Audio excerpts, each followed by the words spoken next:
Hood, Ruger Spread, Remo Marak, here for another edition of CUTS. Y'all know what the CUTS stand for: Culture, Urban, Technology, and Sports. Now, my creatives, to my right, to y'all left, you know how I go with this, man. Story time, right?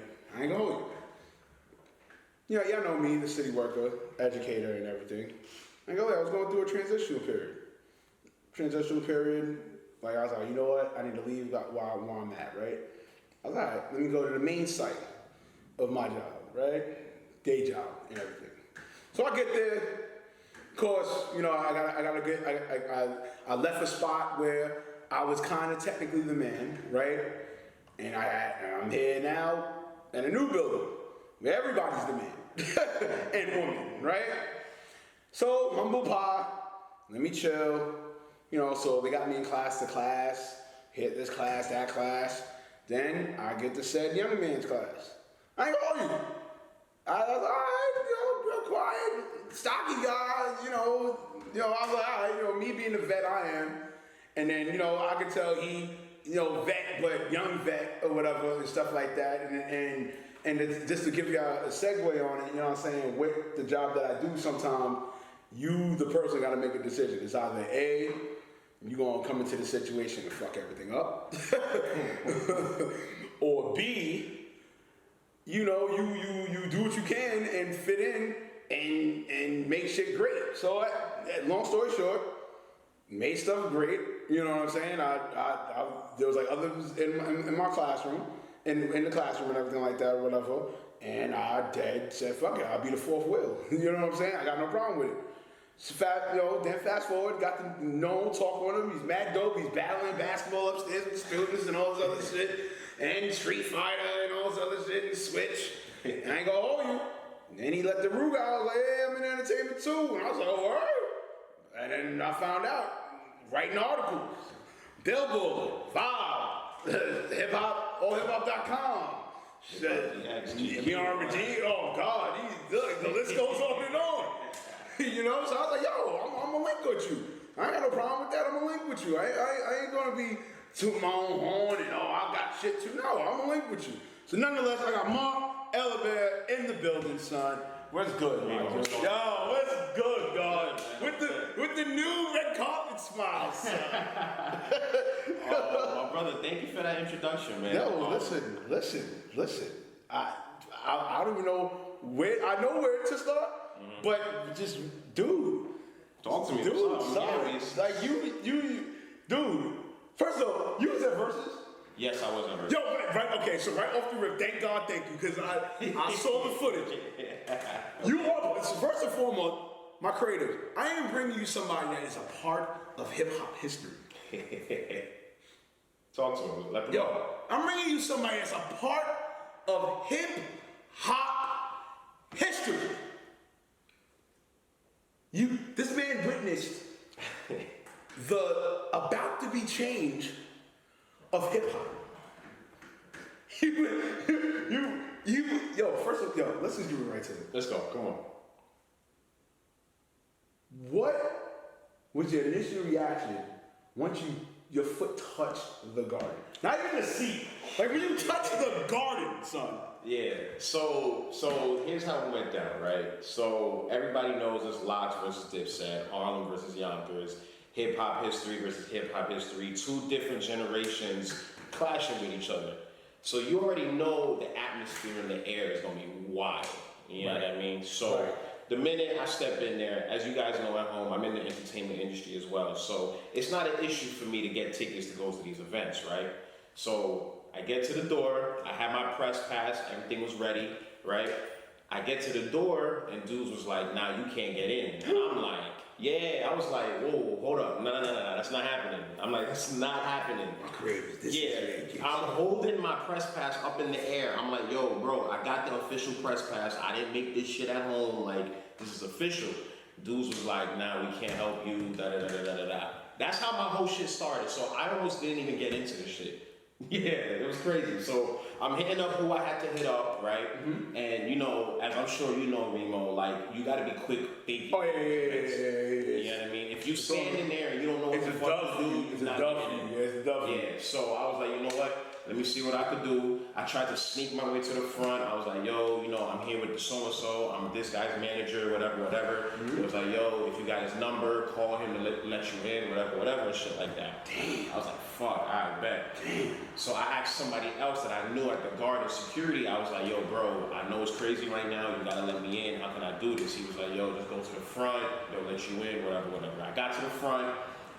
They put me through the main entrance. Now, you see me, 6 foot tall, black dude, 260. Yeah, right, stocky. You know what I mean? Walking with a pass in my hand, they gonna look at me like either that shit is fake or he trying to start some shit with somebody. Yeah, whatever. right. So in my head, I'm like, damn, man. Yeah. So whatever. I ended up getting to the front. Dudes was looking at me funny as usual. I was like, yo, I'm really here for this event.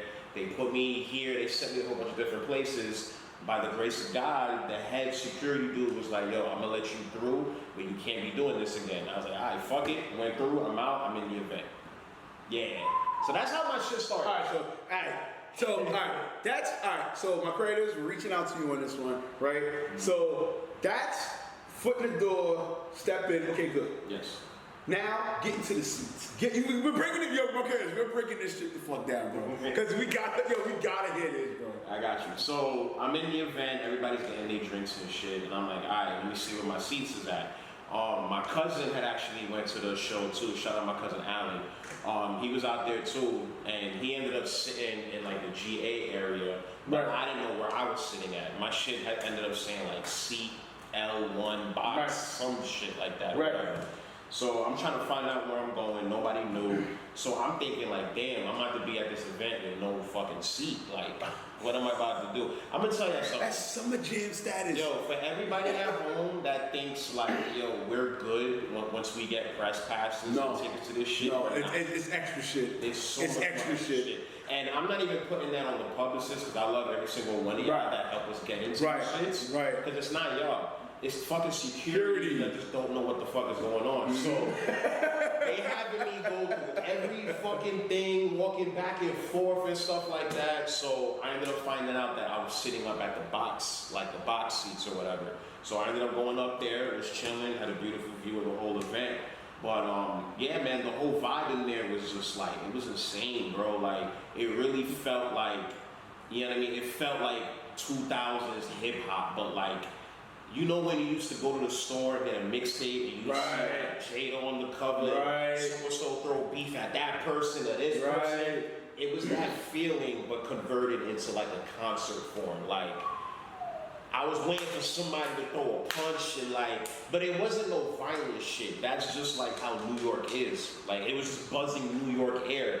And we're never ever gonna get that feeling again. That feeling, like even if I'm explaining it to y'all right now, it's still not gonna fully capture what it was to be like in there that night. And I can talk a lot, I'm a writer, I'm very descriptive. There's no way that I could put it to make y'all understand at home, to make you, Remo, understand how crazy it was in there, bro. Like, when he was saying it was hip hop history, that was fucking hip hop history, dog. It really was, son. It really was. First and foremost, I must say to you, I truly commend you. Because the fact that you got in, I was cheering for you that you got in. Because I saw the IG you put up. I cheered alone. Don't get it twisted. The Ruger spray I was at home. A lot of y'all been coming at me on my DMs, hit me up like, yo, Remo, I see you on stage. No, that was not me. That was not me. Yes, I'm bald-headed. I have a beard, dude. He was dark skinned, had a beard, had a hat, and had a book bag. Yes, I know. I'm a book bag kid. Yes, but that was not me, son. That was not me. Stop telling me that shit, because you're hurting my feelings even more when you tell me that shit all the time. Stop telling me that shit. No, but seriously, back at it. But all jokes aside, I commend you, because I was like, yo, somebody got to get in there for hip hop history. Somebody had to get in there. Somebody I knew. Or me, for that matter, if I was gracious enough to get that moment, I would live it up for us all the way through, everybody. Yeah. Because that right there was just such a significant moment that you're starting to see now the tide that everybody was waiting for in this culture. So my next thing I'm gonna get to you and ask you is, even as a writer, because the way you write, it always was leading for that transition or that switch to happen, how do you feel that not only being part of that history, but also for the way you've been writing so long, you pretty much can kind of say you wrote it into existence, in a sense. Sorry about that. Money always calling. Money always calling, man. No, he talking about me being famous. I know. His phone is I know. I'm sorry. But get into it. You know what I'm saying? Like real rap. Like, how do you feel about that, son? How do you feel that you pretty much, your contributions pretty much put to existence for what we got with Verzuz. Like real talk, let's get into it. It's crazy because, you know, I'm gonna say right now, C.U.T.S is one of my favorite rappers of all time. Like, I hate when people be like, yo, you know, here's my top 5, here's my top 10. I guarantee you, your top 5 today is not gonna be the same tomorrow. Oh man, my phone. It's not. But with C.U.T, he's gonna be on my list every fucking day. He has to be there. Every day. He has to be there. So you already know. Especially what happened a few weeks, like a month ago. He has to be there now. So he has to be there now. So you know, with that in knowledge, you know what I mean. I already have a chip on my shoulder where it was like, I bet, like I'm about to contribute something great to hip hop, and I know about it. You know what I mean? We're on fucking 125th in Amsterdam. Dipset used to come all the way up and down this block all the fucking time, y'all. If y'all, this studio in right now, outside those doors, I used to see Dipset all up and down this block, yo. You know what I mean? So, you know what I mean? When the people commissioned me to go send this story, to go do this story, I was like, yo, y'all gotta let me do it, because I live this, I know what it is. You know what I mean? And you know, not to show off or nothing, but I had spoken to Locks a year ago. Yes, you did. Yes, you did. And I remember asking Locks, I was like, yo, you know, Verzuz is popping right now. Who do y'all think will be able to go up against y'all? They all was like, the hell are you talking about? Nobody could beat us. And I still have that audio in my phone.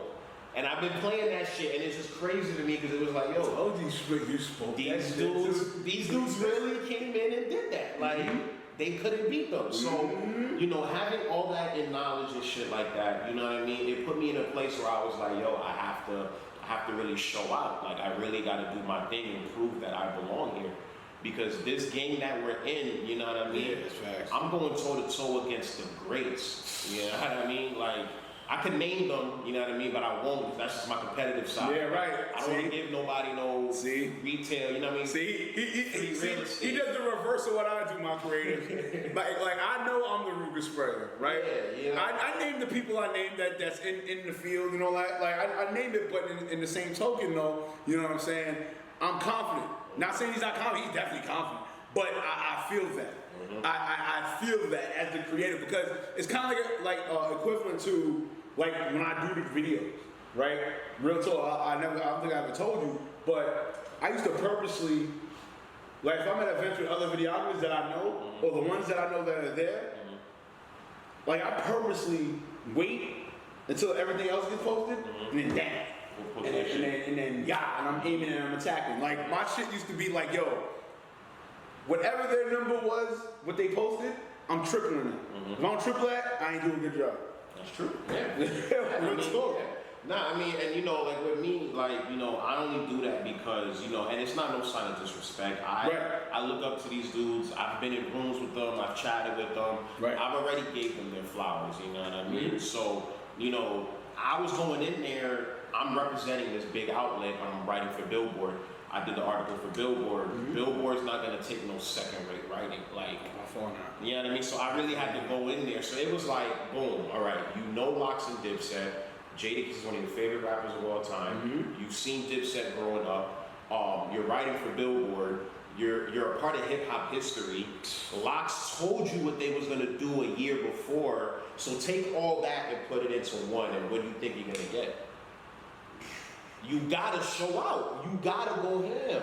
You know what's funny? And it's crazy too, because my editor Carl Lamar, shout out to him. Shout out to Carl Lamar, bro. He had the conversation with me. He's like, yo, I wanted you to do this story because I know you can handle it.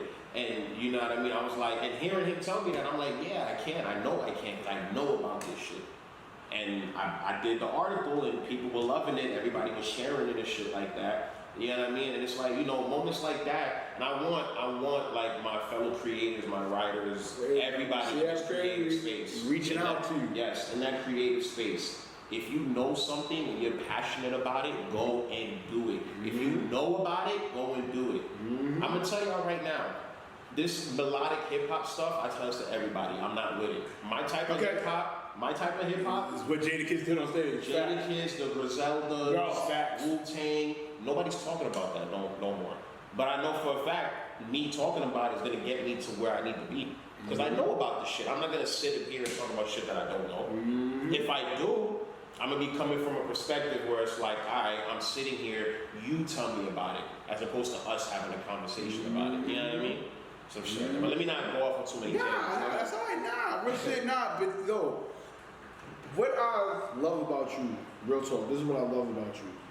It's damn near like you drag us and have us sit next to you. Has anybody ever tell you that? Like it's like you went like this. Yeah. Sit your ass right here. And this is what I see. Yeah. Like, has anybody ever told you that? All the time. Really? All the time, yeah. So, when I was younger, I'm gonna give you a little history about myself. When I was younger, and y'all may not believe it if I'm talking so well right now, but I had a stuttering problem when I was younger. Wow. I was afraid to talk to people. Always would hide behind my mom. Like, my cousins would make fun of me, family would make fun of me, friends would make fun of me. Like, I was definitely afraid of talking to people. Wow. Yeah. So how'd you overcome that? Years of therapy, speech therapy, Okay. and then just having confidence in myself to speak and just not giving a fuck about what people thought about me. You know what I mean? Because I don't want to say this for everybody, but I know for myself, a lot of my stuttering was based off of fear. And once I overcame that, I was like, what the hell am I afraid to talk for? Like, you know what I mean? I know I don't speak English perfectly. I'm from Haiti, everybody. All right, so, shout to Haiti. You feel me? Shout to Haiti. I got that Caribbean lingo, and like I don't really pronunciate my words correctly, and that used to scare me sometimes when I was younger. So I would just stutter and shit like that. You know what I mean? So go back to what the question again was it? What was I saying? Damn. That's how it happens when we get older, my career. Sugar honey. No, we was talking about about your writing, about how it makes you feel. Yes. How do I get people into the article? Yeah. Got you. So through me finding my voice, like I realized that I love to talk and I love to be descriptive with shit. So if I'm telling you a story, I'm gonna put you through what happens in scene 1 all the way to the end of the scene. Jesus Christ. Because I firmly believe, like, I don't want to tell you a story and I miss something in that story that connects to everything else. Damn. You understand what I'm saying? So if I'm telling you a story how I did my day, I'm gonna tell you I woke up, I looked around my room, I looked down, I put my shoes on, whatever, I got up, went to the bathroom, I brushed my teeth. I'm telling you all of that shit. Because I want you to know, I want you to have that feeling. I want you to have that feeling of waking up, wiping the crust out your eyes, like scratching your body, scratching your nuts or whatever. Like, you know what I mean? Like, you know, you connect, people connect to stories when they're in that space, where they're there. Like, I've had, like, my girlfriend, like, she would tell me all the time, she'd be like, yo, like, shut up. Like, shout out to the missus. Yes, I love you, baby. But like, she would always be tired of me. She would be like, yo, like, why can't you ever just get through a story? Like, you have to tell every part of the story. I'm like, well, if I just went through the story, would you be engaged as you are right now? You feel me? Of course. And I know sometimes it's a little annoying sometimes, like, yo, my nigga, I don't need to know what the fuck happened, blah, blah, blah, blah. But I guarantee you knowing that is gonna help you form that picture in your head better to understand what I'm saying to you. Because, you understand, like, how can I put it?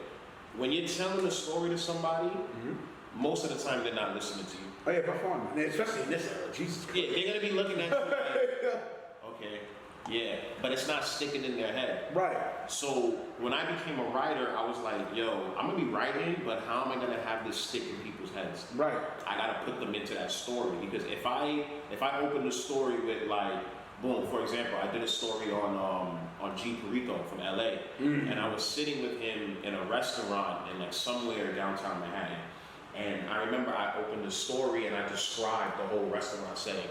I was like, oh, the clock on the wall is whatever, and some bullshit, people walking by and stuff like that. And then I remember the editor went through it and she was like, wow, this is a very strong opening. Like, you really put me into the story. I was like, but you see what I'm saying, right? You have to, I feel like you have to be. Come here! Yeah, like. Get over here! You feel me? Like, Scorpion bar! Come here! And then with that too, is like, you know what I mean? Once I put you in that world, eventually you're gonna stop listening, but you're gonna start putting yourself into that world and coming up with your own stories. That is so facts, my God. When I talk to people, I go on a whole different tangent, so I might sound a little bit crazy, but it makes sense. Like, I'm especially the hip hop debates. Exactly. I ain't gonna hold you. He's one of the few. Out there. He be the few. You can't. You gotta come with the facts. You know what I'm saying? But yeah, but like basically, like, you know, I do that because, you know, I want people to understand what I'm telling them, and I want people to create their own stories from my stories. Right. And the only way you can do that is putting them in somewhere that's already built for them, and you let them run free, run wild. Act stupid sometimes. We could do the intro again. Yeah, we don't do it. That's cool. That's a good question too. Man. Yeah, my creators, we back, man. You know what it is, man. Shit, just, you know, great video, you know what I'm saying? Nonetheless, man, we're gonna get to this real deep conversation. You know, nonetheless, man, what's your feeling for your contributions? You know, he just told me off wax, you know what I'm saying? Let me reel it back. He just told me off wax that he's left. He gone. I'm trying to hold my tears. I'm proud. No, dead ass. I'm proud that he made that decision. You know what I'm saying?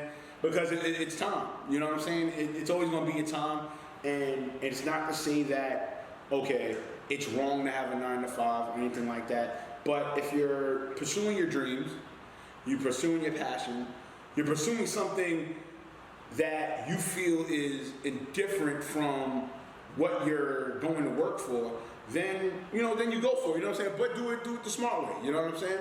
It's cool. You know what I'm saying? Don't just do the leap of faith. And I mean, that's great. And I'm not knocking people that did the leap of faith, but at the end all be all, you should do your best to have the best plan going forward. So that way, when you get to this entertainment industry, because I'm gonna tell you, he could definitely tell you, this shit is fucking rigorous. I ain't gonna listen. This shit is rigorous. This shit ain't for the wary. And real talk, what shortens the wary, believe it or not, is that capital. Real talk. You get whatever you gotta get done, and I know everybody feels, oh, I want to pay my way. No, you're gonna have to pay your way eventually. You know what I'm saying? It's either you get shit expedited or it's a slow process in the making. Either way, something gotta get paid. But nonetheless, let's get right to it. You know what I'm saying? What's your feeling about your contributions, like the pros and cons of your contributions for the service that you did as an educator? Real right. It's hard because I have a real love-hate thing with DOE. Right. You know what I mean? And right. This is something that's been brewing since I started working there. Mm-hmm. You know, I love working with kids. I've been working with kids since I was 14 years old. Right. You know what I mean? It started out with like after-school help, helping them out with homework and stuff like that. And then from there, it elevated to working with at-risk kids, like the kids who didn't have a home to go to, you know, were sexually molested, and shit like that. You know what I mean? So like, I've worked with all types of kids. So my passion, I guess you call it my skill set for working with kids was born organically. Right, it was always there. It wasn't born through, oh, I got a job, let me collect the check, that a lot of people fucking do. Man, Jesus Christ. You understand what I'm saying? We gonna get it. So, we gonna get into it. You know what I mean? So I got a real love-hate thing with the DOE. Like, I love the DOE because it gave me an opportunity to work up close and personal with kids. You know what I mean? And it gave me the opportunity to get paid for it. Because a lot of the time I was working like, you know, like these the nonprofits. Yeah, nonprofit, temp jobs, after school jobs, and they give you bullshit money or whatever and shit like that, right? I'm a firm believer, educators, teachers, y'all need to be getting paid way more fucking money. I'm being 100%. We being facts. Come on. If you want to speak facts, let's speak facts. Come on, man. Like, speak the facts. It doesn't make sense that, you know what I mean, these people are going into work every day and they're basically babysitting other people's kids. Not even babysitting, but you're teaching other people's kids. And I'm gonna keep it 100%, bro. A lot of these parents aren't helping these kids learn. Like, they send these kids off to school, and it's the teacher's job to teach their kids, which is cool. There's no problem with that. But it's like when you tie into the other bullshit where teachers don't get paid, you got kids who don't really, their behavior is off. It's a lot of factors. So, going back to your original question, pros, working with kids, I was able to, you know what I mean? Like, I was able to inspire kids, like, right. You know what I mean? Like, when I was growing up, and Remo will tell y'all, like, I come to work with a different pair of sneakers on every day. Every day, facts. Every fucking facts. day. I've never repeated sneakers. Facts. If I did, then it was probably a bad day for me, but come on, like, I came to school fresh. You know what I mean? Why did I do that? I didn't do that to have a fashion show with my coworkers. I did that because I know these little kids is watching me. These kids don't want to see nobody in a suit and tie and having a briefcase. Like, when I was growing up, that shit was whack to me. Yeah. You know what I mean? I wanted to see the cool substitute teacher that walked in with some J's, a fly polo shirt, right, some tight jeans on, like looking fly as hell. Like, I related to that. Mm-hmm. I didn't relate to no dude wearing a suit and tie. Like, nah, that wasn't me. So, you know what I mean? When I did that, and there was kids in the building, like, there was one kid that we worked with, and I'm not gonna say his name, but you know who I'm talking about. He would always see me in the room like, yo, Mr. Mark, man. Yeah, right. I see what you're wearing over there. Your joints look fly. My mom got them for me the other day. And yeah, you know what I'm talking about. Oh my God. That was my homie. That kid. Oh my God. That was my guy. Oh my. But my creators. Segue. Is he dope? Yes. The only issue I have with him is that he just allows his greatness to be dimmed with the fuckery. If anything else, probably top 5 kids, students that I've dealt with in my career as a New York City department educator. Mm-hmm. You know what I'm saying? But continue. Yeah. So he would say that to me. I have other kids from other classrooms that don't even know me. I've had several kids come up to me, Mr. Mark, dude, you look married, don't you? You look cool. Hey, Mr. Mark, whatever. I've never spoken a word to these kids. That's right. That's how it goes. You understand me? That's how it goes. So once you see that and you got that connection with these kids, it's like, let me amplify that. Let me continue helping them. Mm-hmm. Then that goes into academics, right? Mm-hmm. You know what I mean? Like, when I was growing up, I didn't learn through like big classroom settings. I learned through one-on-one time. The teacher would sit with me, we'd do the work, whatever. So I did that when I became a teacher as well. I was like, you know what? I have a team, and this is a problem that a lot of classrooms have with paraprofessionals. Mm-hmm. If I know I have 3 or 4 other people in the room with me, I have the full utmost trust in them to work with those kids, and I'm gonna take all my focus and focus on this one kid. Yeah. Right. You know what I'm saying? Right. But then you add the bullshit into it. Certain teachers feel like parents can't do whatever, but whatever. That's a topic for another episode. But yeah, man, and these are just the pros, man. The pros was just being there for the kids, teaching them. Mm-hmm. A lot of these kids came from homes that we come from, like, you know what I mean? And they need that. They need that factor. A lot of these kids, you know what I mean, grow up without fathers in their homes. And this is why I commend people like Remo. I commend people like Cash. I commend people like Muhammad that's in the building right now. If I didn't even name you, you know it's all love. I appreciate the men that go to work and teach these kids. Mm-hmm. You know what I'm saying? Yeah. I'm gonna keep it real. A lot of these kids in these buildings, they have an issue with women figures. They can talk to them whatever certain way. But then a male figure comes in, they start acting up. Now, I want to give a disclaimer: these children should be respected, all men and women. By far. Men and women. By far. But given the situation and the circumstances, they'll respond better to men. And it's like, we need more black men in these buildings. Facts. Tremendous facts. My creators, you hear that? It's facts, and I don't want to stop him from it. I want him to continue, but I'm gonna say something. This is real of talk, what I can say. I didn't come to DOE or thereof because I needed a city job or I wanted a city job. For me, it was more of, it was the best option for me to give back to my community. Now, yeah, I could go the politics route. Oh, I could have stayed in entertainment and then found my route and did that. But it was that moment when I said, oh, wow, I could really make this change. I could really make this impact, you know, Right within the last, right, you know what I mean, right away. You know what I'm saying? It's a different, I know for y'all, it's hard for y'all to understand because from the outside in, it's, oh, y'all teachers, y'all there every day. So that's gonna happen regardless. It's a different type of feeling. And especially as us, as the melanin people, the black people. Black is beautiful shit. Shout out to God is dope. You know what I'm saying? It's a different feeling when you are able to not only control a narrative, but you're also able to implement a change in another human being that's not of your responsibility. That's where everything kicks in. So you know what I'm saying? But definitely segue that. Definitely continue on that, Mark. Yeah. You know what I mean? Yeah, like, you know, and just to piggyback off of that is like, we don't have a lot of black male educators. You know what I mean? Facts. And a lot of these kids need that in their life. They need to see a black, given the circumstances, because not every kid is like that. But right. the kids that we were working with, they needed a black male figure in their life. You understand what I'm saying? Now, this goes into the cons. Because you know the stereotype of black men, we're aggressive, right. we're this, right. we're that, we don't want to follow rules, right.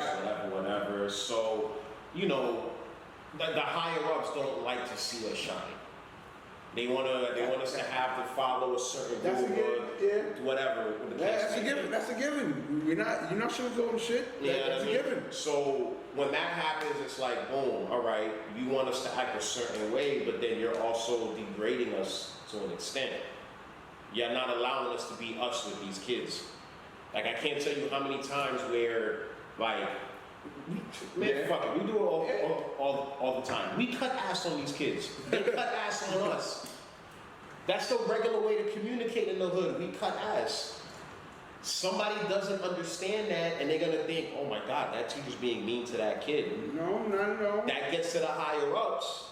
They don't understand the situation because they're in the office. They're not walking in the school building 24/7 because they're not, and that's a fact. They're not. You understand what I'm saying? So by the time it gets to them, it turns to a whole freaking story that makes us look like we're fitting into that stereotype, and we're just niggas at the end of the day. Not even just niggas. It's just we're belligerent and we're not understanding to control the situation, which is kind of asinine and crazy. But definitely continue. So yeah, you know, that goes into the whole cons of the DOE, man. The whole cons of, you know, us having to follow a certain set of rules that we know is not working. Telling us that we can't act a certain way with kids because it doesn't seem normal to you. Right. The fact that, you know, we don't ever get thanked or appreciated or, like, you know what I mean? Just not even just like, or even acknowledged for the work that we do, like that. And I'm not just saying that was happening in the one place I was at, because it's been happening for years with me, and it just built up to the point that I had to step away. Of course. But like, yeah, man, like a lot of the cons outweighed my positives in working with the DOE because, you know, the DOE is a great place. It offers, you know, kids a place to learn, but there's also a dark side to it. You know what I mean? And I had to step away from it because it was like I myself realized that it wasn't about the kids anymore. It was about the business side of it and trying to keep these schools open and keep these kids in the building. Let's get to it, man. Let's get to it, man. Because listen, I'm gonna keep it a street buck, man. I remember going. I think as I kept going in, and I'm working being an educator and everything like that. You know, people kept thinking that I was on the other side, right? That you're not being vigilant like us, and you just want to follow rules and be in a line. And I said, it's not even really that deep. I'll tell you what it is straight up with me. At the end of the day, you're talking to somebody whose mom was a college professor, so I'm just basically going off of what my mother's guiding me and telling me what to do when it comes to education and being an educator and the responsibilities there. Because we have to understand some shit, real talk. You know what I'm saying? just like Mark said, there's not that many of us, okay, in education. So be it all, you know what I'm saying? You gotta do whatever it takes to at least keep that position so that we can still implement the seeds within our youth. You know what I mean? So granted, if I don't yell and be belligerent and our back at them, it's not about the fact that I'm afraid of them, or Mark was afraid of them, anybody of us that's there afraid of them. We have an opportunity, okay, not only to give back, but it's to be the leaders that our kids need at the end of the day. You know what I mean? But real talk, let's really get to the nitty gritty, man. Let's fast forward it. Things have happened after you left. You know what I'm saying? Now we got a mandate. We got a mandate to get vaccinated. Real talk. I'm just laughing. Now I know you know, and we talked off wax, you vaccinated, I'm vaccinated. So I want that out and clear, my creators, because I don't want nobody in the comments below talking about, oh, well, why are you fighting if you vaccinated? Nah, or, we're not doing that shit. We're trying to do this resolution. In your heart of hearts, and also, what your heart of hearts, and also, what is your feeling about this latest decision? For everybody to get vaccinated? For everybody to get vaccinated, real talk. So, as Remo said, I'm vaccinated, right? But I'm one of the vaccinated people that are realistic, right? I'm not listening to what the news is telling me. I'm not listening to what somebody's telling me on WhatsApp. I'm listening to what's being presented to me, what are the facts, right? We have this Delta variant that's out here that is infecting unvaccinated people.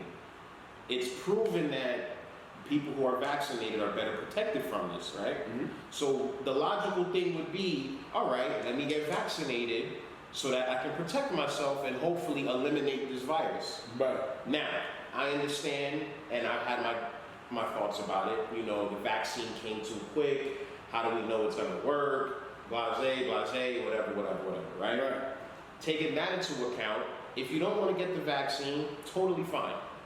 But you also have to understand that just because you're not getting a vaccine doesn't mean the shit is not out there. You gotta do your part 10 times more than what us vaccinated people gotta do to make sure you're doing what you gotta do. That's all I ask.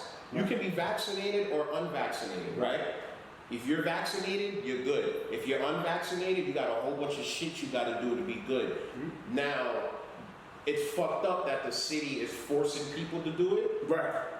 And it's fucked up that the city is saying like, yo, you can't do certain shit unless you're vaccinated, which is true. But we have to look at it as the cases that are going up.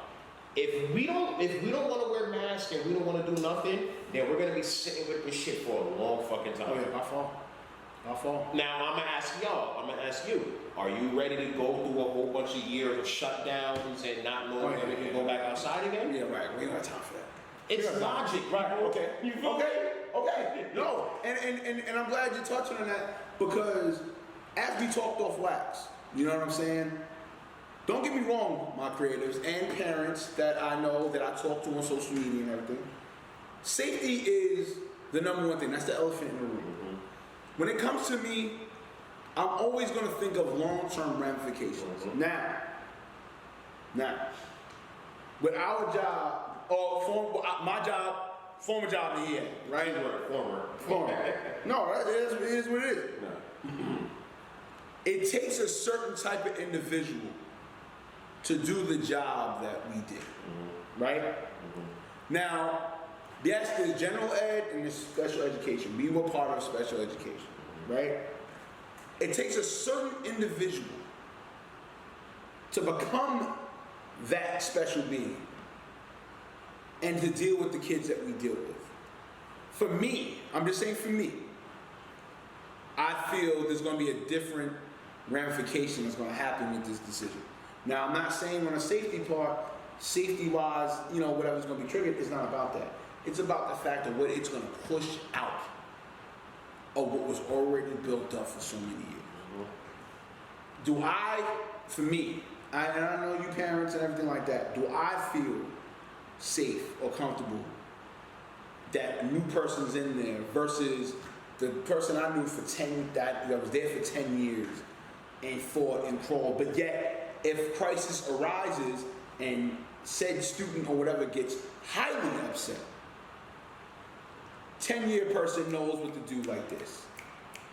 Newbie person, because they're vaccinated, it's not going to be prepared for. Regardless, we could argue this to the day of dawn. The person to my right, he will attest to it. It is a different type of individual you have to be, okay, in order to be doing this type of thing. But you said what you said, and that's definitely true. Logic is highly in play. You know what I'm saying? And that's just what it has to be. But do you see the ramifications that I was speaking about in regards to with this decision, this upcoming decision that's happening? Yeah, basically, if you don't want to get vaccinated, you're going to lose your job. Which makes sense, which I understand. And again, I'm looking at it from the perspective of, do we really want to go through another year of being inside again? Right. That's just how I look at it. That's not changing my mind, because I know for a fact I'm not trying to do that shit again. Right. I lost a lot of fucking money on that shit. You feel me? Oh, yeah. I don't wanna, even though I know this is a game where you gotta pivot, the entertainment industry is a game where you have to pivot. Right. That whole 2020, I had to pivot my whole shit, bro. I don't want to do that again. I want to go back outside. I want to go to these album releases. I want to interview people face to face, my nigga. Like, I don't want to go through a year of like, damn, are we gonna be back outside again? Damn, how am I gonna find this next check? Damn, where am I gonna eat? Damn, where am I gonna do all of that? You understand what I'm saying? So when you take it into that perspective, it's like, I bet if you don't want to get vaccinated, then leave your job. Facts. But you better be prepared for what's going to happen afterwards. Now, if you do love your job and you love being a teacher, get fucking vaccinated. That's it. Okay. That's it. That's all it is. That's all it is. Now, if you're an educator and you're pushing 60, 70 years old, I mean, me personally, I think you should be fucking retired by now. Right. Right. But if you unvaccinated and they fire you because you didn't want to get vaccinated, you can't get mad that somebody vaccinated younger than you and experienced than you got your job. Right. You get what I'm saying? Right. No, right. Like, I'm trying to understand both sides of it. Right. I'm trying to. Right. But it's like, it's really And no be-all. Yeah. And no be-all. It's on the person. It gotta get done. It gotta get done. It has to get done. No, that's fair. It has to get done. And then you also got to understand too, bro, you know what I mean? To work with kids, like you said, you got to be a different type of fucking person to work with kids. You can't just wake up and say, I want to work with kids. It don't work like that. Because we've seen people come to our building. Here we go. Here we go, my creatives. I'll never forget. Here we go, my creatives. This is my creatives. Let me tell y'all something. I want y'all to go to my Facebook. You can go to my Facebook and see the things that I'm writing.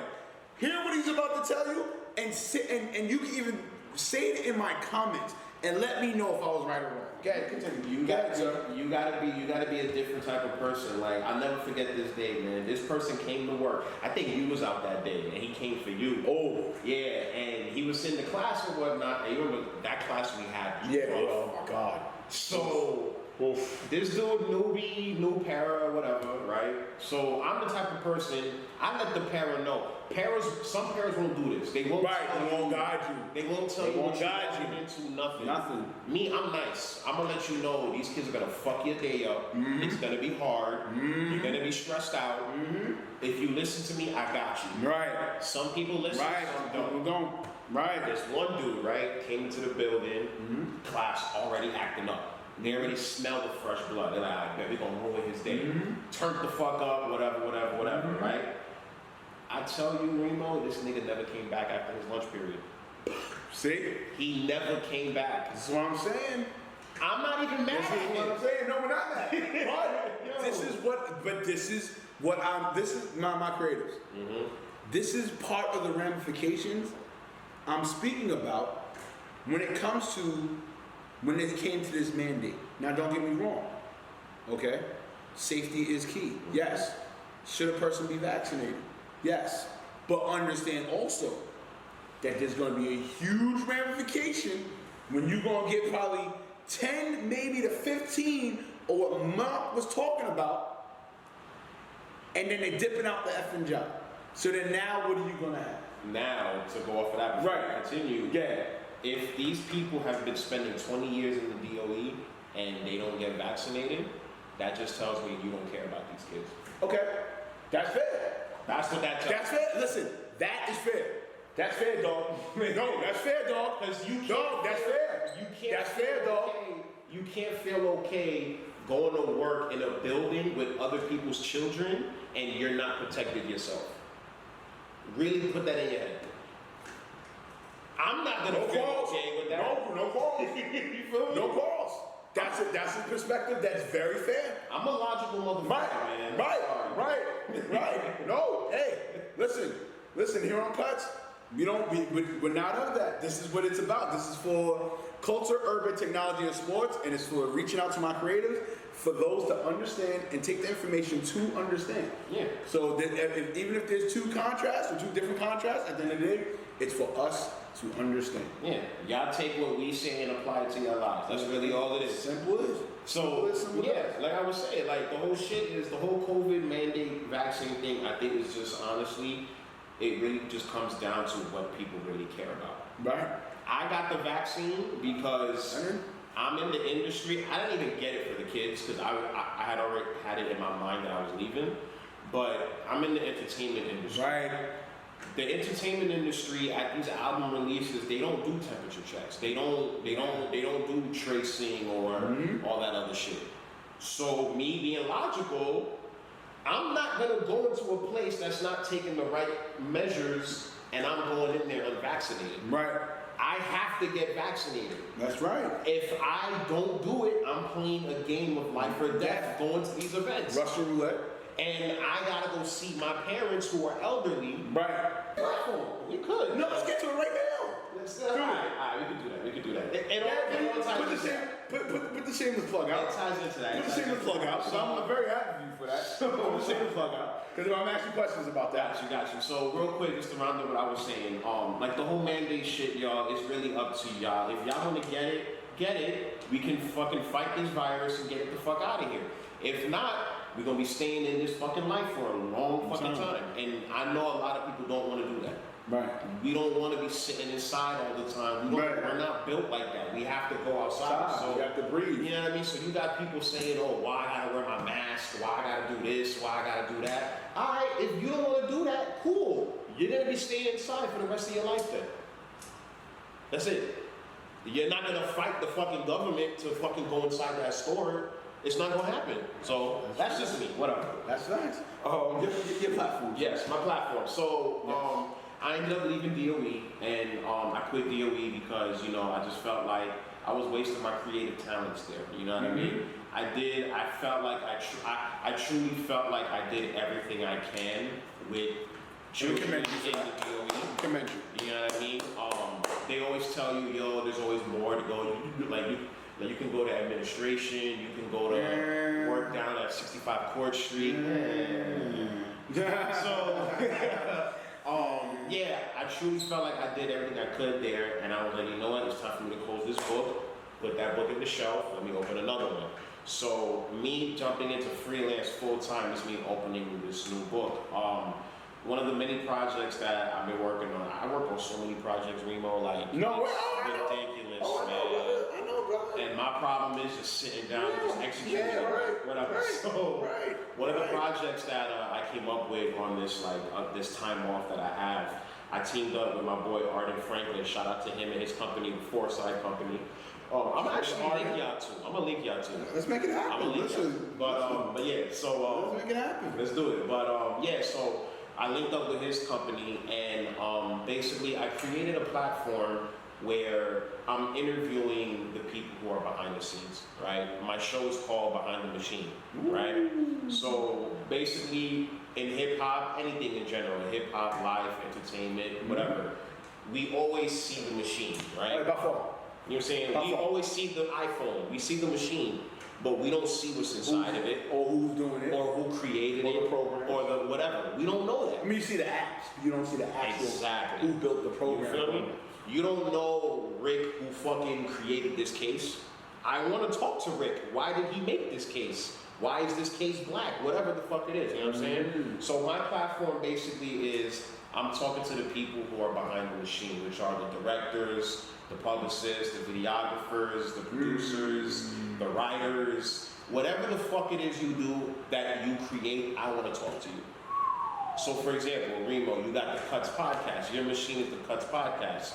I want to talk to you. Okay. I want to talk to our guy Kai, who's letting us use this wonderful space. Shout out to Young Atlas. Shout out to him. Feel me? Shout out to Kai. You know what I mean? Feel me? So yeah, that's my whole platform, bro. Like I want to sit back and talk to these people because we don't know what goes on behind the scenes. Like that's something I really understood that I didn't understand when I first came into this. Like I've been in the entertainment industry, shit, 2000, I want to say 2012, 2013. We got 8.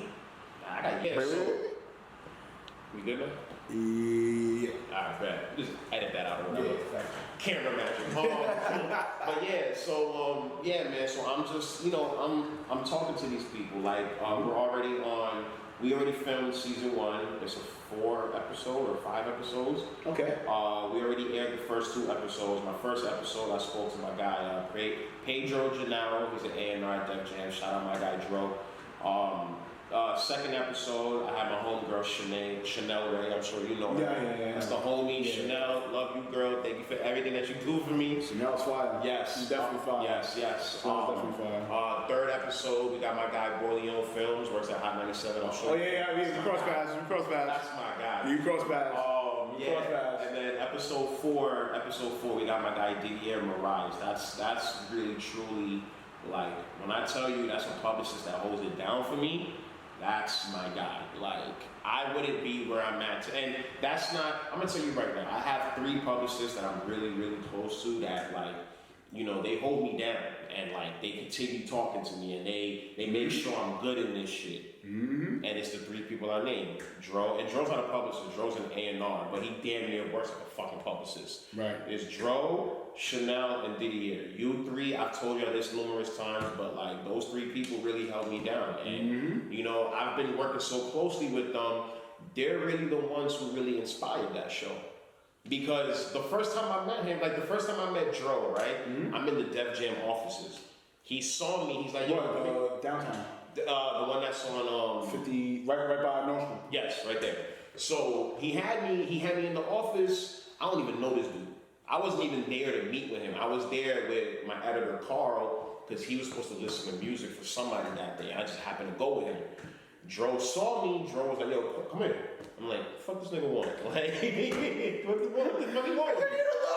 Yeah, he's so candid. I'm very candid with you.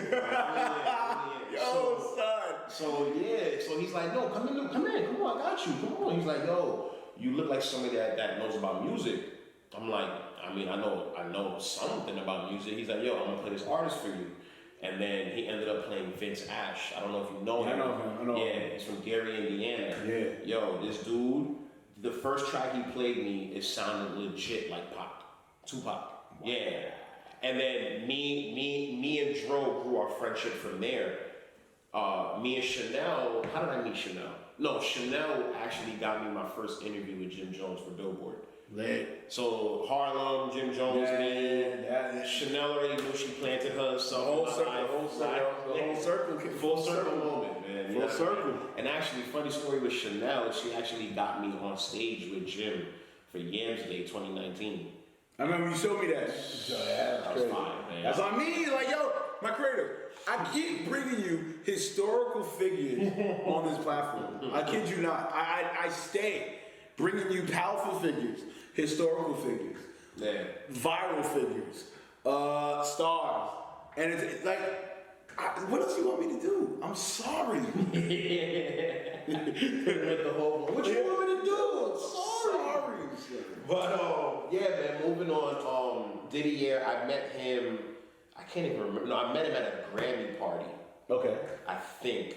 I might be wrong. Didier, you might be mad at me, but I don't know. But I met him at a Grammy party, And then from there, we just talking to each other, and then just chopping it up and shit like that. What does it sound like? Now, me and him just bouncing off ideas. Like, me and him got a few projects that we working on, so, you know what I mean? So, yeah, man, like, you know, and then meeting these people, like, I already love hip-hop already. Right, I love, that's an understatement. You feel me? So, the debates we had, I had to use you for the cosign to shut out certain people that like to talk hip-hop nonsense.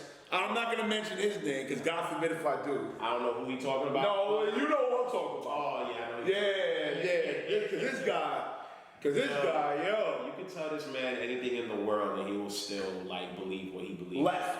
He still go left. Even though it's right. Even though it's right, he'll still go left. The confidence is real. The confidence. Shout out to him, though. Nah, fuck it. Yo, fucking Muhammad, yo. Fucking my man Sheed Money, man. Fucking God, bro. Nah, I gotta shout him out, though, bro. He's been sending me music. He on shit, man. Yeah, he got some. Yo, I ain't gonna hold you. Shit, I keep telling you, bro. Stop bullshitting. Drop the music. Yeah, fact. Drop the music. Put it on YouTube, Sheed. He lucky I don't fucking play his shit now, but. Right. Not that. I'm gonna put it on this episode, so. There you go. What's up? I ain't seen you in a minute. Ain't seen in a while, yo. It's good to see you. Looking good, yo. Thank you. You look good too, handsome. You know Dirty Jones? Fuck with none of the bitches. I stay to myself. You single to mingle. Single. What's up? You want the spot? You act right. Don't say that.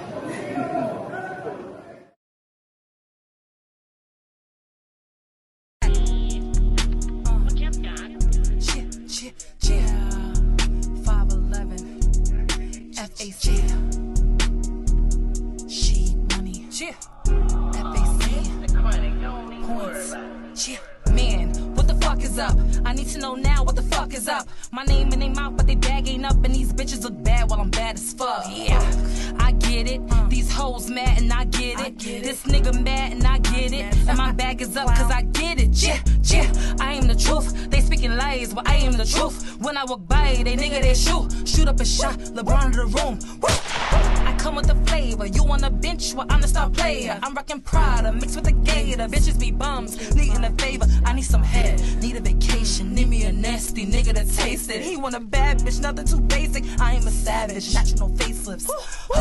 Is you shitting me? Never heard of you, but they heard of me. And these bitches be mad to the first degree, and I'll murder you before you murder me. I be sitting on a drink, my niggas. I be rolling with the illest killers. We be getting to the back to the skrilla. I'm that bitch and they my niggas. I'm that bitch and they my niggas.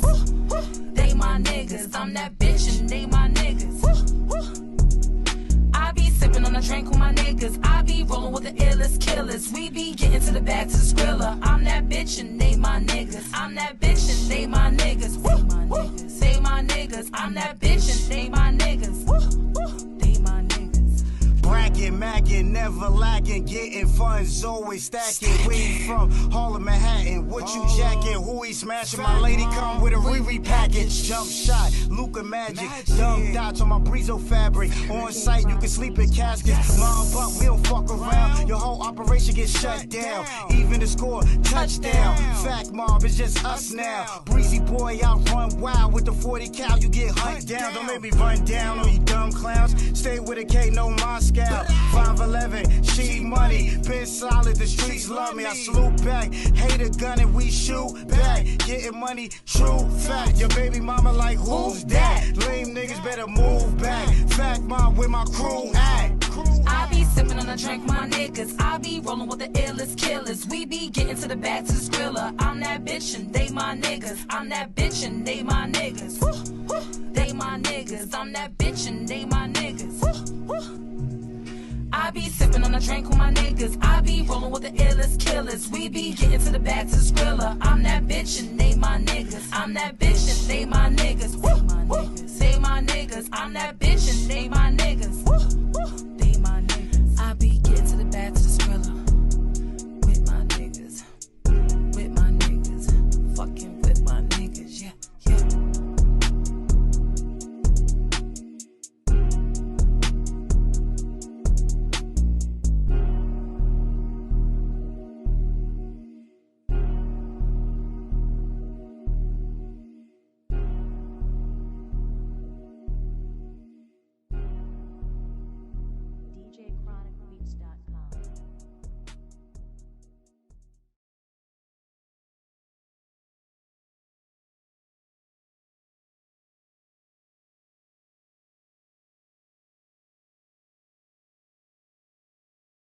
It just is what it is, you know.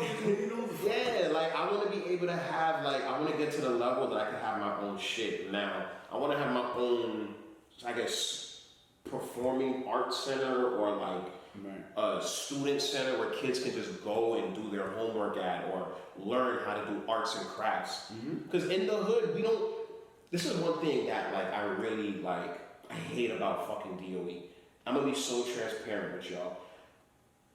People really think that, yes, we need math, we need reading, we need writing, but black kids, we don't know nothing about our art side. Right, which sucks. We only know about it from what we see on TV, or if we have a YouTube. fucking relative that used to do the shit. Or YouTube. And I'm not even gonna count YouTube because we come from a time before YouTube, my nigga. Right. That's right. Bro, I learned my passion from writing because I used to go down the block right here and pick up a whole bunch of XXL magazines, bro. No teacher taught me that. Bro, I used to draw, my nigga. I used to be a bad motherfucking drawer too. Hey, So. I am the alumni product Feel me? of art and design, so y'all know where it comes Oh, from. man. So, and from that, I didn't learn how to draw from somebody. I learned how to draw because I used to sit down and watch Dragon Ball Z every fucking day. And then I found out my uncle used to draw. So from there, it just built up. But if I had a school or a place that I could have went to, like if fucking, damn, there's this art center that I saw the other day. I forgot what street it was on. But it was like a building that artists would walk in and they have the easel in front of them. The teacher is teaching them the shit. If I had that when I was younger, bro, imagine what I could have did with that, bro. You're not gonna find it in the hood though. You're gonna find that shit somewhere Out in downtown. the suburbs and all that shit. Yeah, you feel me? Nah, So shit don't you feel me? Yeah. matter. So yeah, I know. So like that makes me wanna like. When I get to the level that I know I'm gonna get to, that I plan to get at, I'm gonna have a lot of my own shit, bro. Like I'm gonna have my own student center for these kids, because I still have that connection to school and the DOE. I just don't agree with how they do it. Yeah, right. You know what I'm saying? No, that's right. I'm gonna have. That's fine. I'm gonna have my own magazine, my nigga. I'm gonna be an editor-in-chief of my own shit. This is all foreshadowing. I'm manifesting this, Yeah, y'all. of If y'all don't course. know what that means. Of course. Like, I want to have my own magazine because there's shit in the journalism world that's like, I look at it and I'm like, nah, that shit ain't right, man. Shit, we gotta say, I wanted to touch on that, but I didn't know. I wanted to, but I didn't want it to be so vanilla in a sense. I'm not to say what you do is vanilla. Nah, But you get what I'm saying? You don't Like, want it to be filtered. You want it to be all out. yeah, you know what I'm saying? I hear you. And like the energy I was going with, you know what I'm saying? I hear you. But I could save that for another episode. That's But real quick, We doing part 2 of Cuts podcast. Man. we gotta do it. Let's We go. gonna get it. But listen, real talk, son. All the nice stuff. I'm glad you're here and all that. Stop for that game either or, son. Let's go. Either or, son. So basically, either or, son. You can't be political. Okay. It has to be one choice. Gotcha. But you gotta explain the choice. Okay. In different scenarios, and I'm gonna put you on that. Let's do it. All right, ready? Question first: is it a specific topic or just in general? It's In general. But the situation is gonna determine your thinking pattern. Okay. So first, Don't get me in trouble. Then. no, you're not. So, I don't care. as you are the superstar hip hop journalist, I don't want to say superstar journalist. I don't like to say hip hop journalist because I don't think appreciate that, man. I don't think appreciate I don't think you just only do hip hop. Be what you don't, but you have covered other things. But I don't like saying, you know what I'm saying? Because it just like makes you vanilla, and then it's like, okay, he can't go outside that box. So I don't want to put you in any box. I appreciate Okay, that. so all-star journalist, right? Okay, bet. You worked for many people. Billboard. GQ, Hip Hop DX, yes, Vibe. right. Yeah. So we're tying you up to a chick. There's 10 steaming, angry fucking rhinos running at you. Okay. The only escape is to pick of 2 companies. Wow. Okay. Billboard or Hip Hop DX. Who you picking to escape from these fucking rhinos coming at you? Damn. Listen, you're gonna have to hurt feelings here. Facts. Damn, that's tough. Sorry. You're gonna have to hurt feelings here. Nah, that's tough. So here's how. No, don't be political. Alright. No, Straight up, it's one. Oh, yeah. And listen, Billboard and Hip Hop DX. This is only a situational thing. Do not get personal off at this man. I would be pissed the fuck off. Yeah. Nah. All right. If I had to pick, honestly, I'm gonna keep it real. Nah, I'm gonna keep it 100% real. I would have to go with Billboard. Okay. Because Billboard is the bigger company. You know what I mean? And I only say that because Billboard has been here for years. Eons. Since I remember doing a story on them, and I think they've been around since like the 1800s. So that's history. You know what I'm saying? Now, the only reason why, and this is not me saying I don't like writing for Hip Hop DX, because Hip Hop DX has given me amazing opportunities. But there's no secret that artists, and I'm only talking because this is what it is. Artists and publicists go for the bigger publications. Oh yeah, you feel me? So if I want to get an artist, and it happens to me all the fucking time, I'm not tied specifically to no outlet. I am a freelance writer. Right. You feel me? But that's the reason why I asked. So it's smart. I see what you did there. Okay.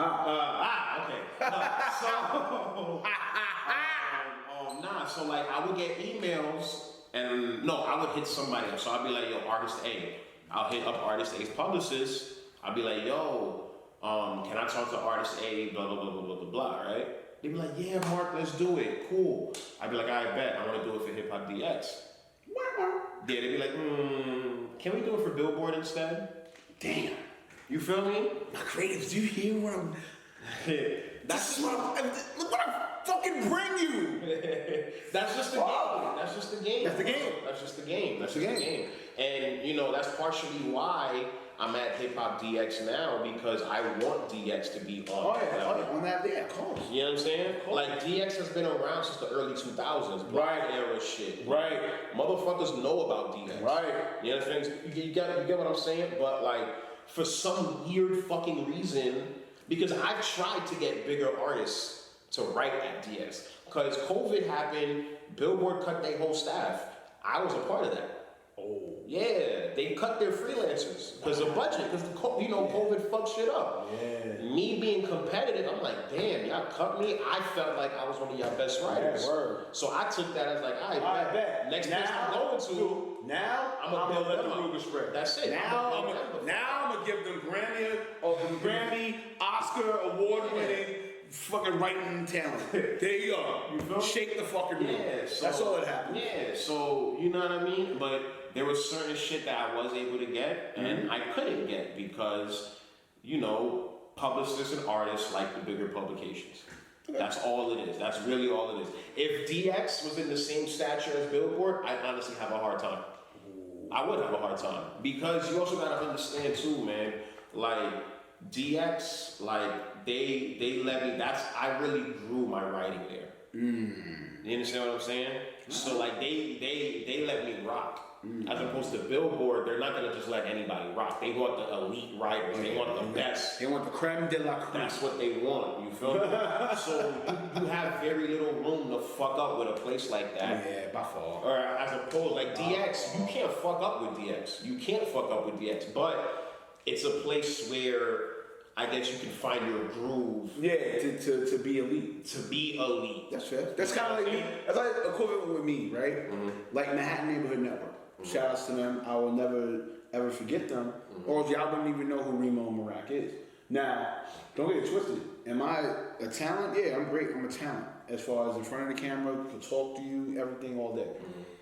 I didn't become this great producer or what people feel as I'm a great producer, if not taking the lessons at Manhattan Neighborhood Network. Yeah. If I didn't take those lessons, oh no, we wouldn't be talking it. I mean, yeah, I probably do cuts, but somebody else would be behind here and know how to put the angle and the lighting and how to, and everything of that magnitude. You know what I'm saying? So I definitely get where you're coming from. All right, second scenario. As you said, it was a hard time for you to get profile people to write or whatever. So, let's say everything's a go. Which one would you like to always write for the most? Option A, doesn't matter artist or figure. Option A, low engagement, but great personality. Option B, stupid engagement, like 2 million plus, but sucky attitude, douchebag, horrible person. Who are you gonna break your neck for to write? Artist A. Because Okay, go ahead, go into that. Artist A, because I know for a fact if I do Artist B, that story's gonna go. Because they have engagement that's out of this fucking world. Artist A, I do a story for him and my shit, or her, and my shit blows up with that person is gonna mean more because I know we made something happen even though your engagement was fucking low. So this right here feels more organic than with Artist B. And that's happened with me before. I'm not gonna say no names, but I've had big artists that their personality was just off. The story still went out of here because they were famous, whatever.